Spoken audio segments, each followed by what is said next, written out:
Alors, aujourd'hui, on va voir ensemble le module circulaire long. Pour rappel, quand vous tracez un patron d'orthèse, veillez à ce que les doigts ne soient pas trop écartés et que l'angle entre le premier méta et le deuxième métacarpien soit approximativement de 30 degrés. Donc, vous allez mettre les traits de crayon au contact de la table. Vous allez plier sur le premier axe de symétrie, donc en regard proche de la première finition. Vous allez venir plier à nouveau en regard de l'ouverture de l'orthèse, ici au niveau de la moitié de l'épaisseur du bord ulnaire, qui se confond avec le deuxième axe de symétrie. Il se confond puisque l'orthèse que vous allez réaliser, elle concerne une atteinte des 4 doigts longs.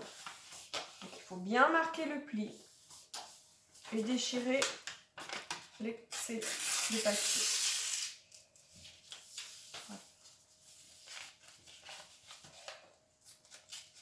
Donc pour ce patron, vous veillez à prendre une feuille A3, sinon la limite proximale ne sera pas respectée. Elle est en regard de la moitié de l'avant-bras. Vous allez également déchirer à ce niveau-là, puisque l'ouverture de l'orthèse, je vous rappelle, se confond avec le deuxième axe de symétrie.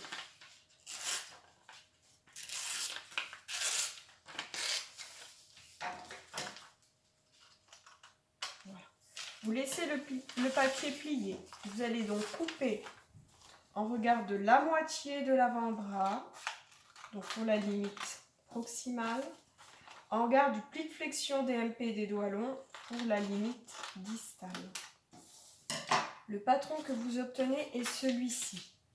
Il faut désormais découper le passage de pouce qui est circulaire, puisqu'il y a une atteinte des 4 doigts longs.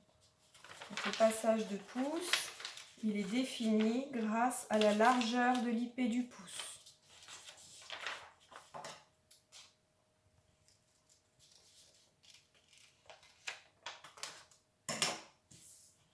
Donc le patron que vous allez obtenir est celui-ci.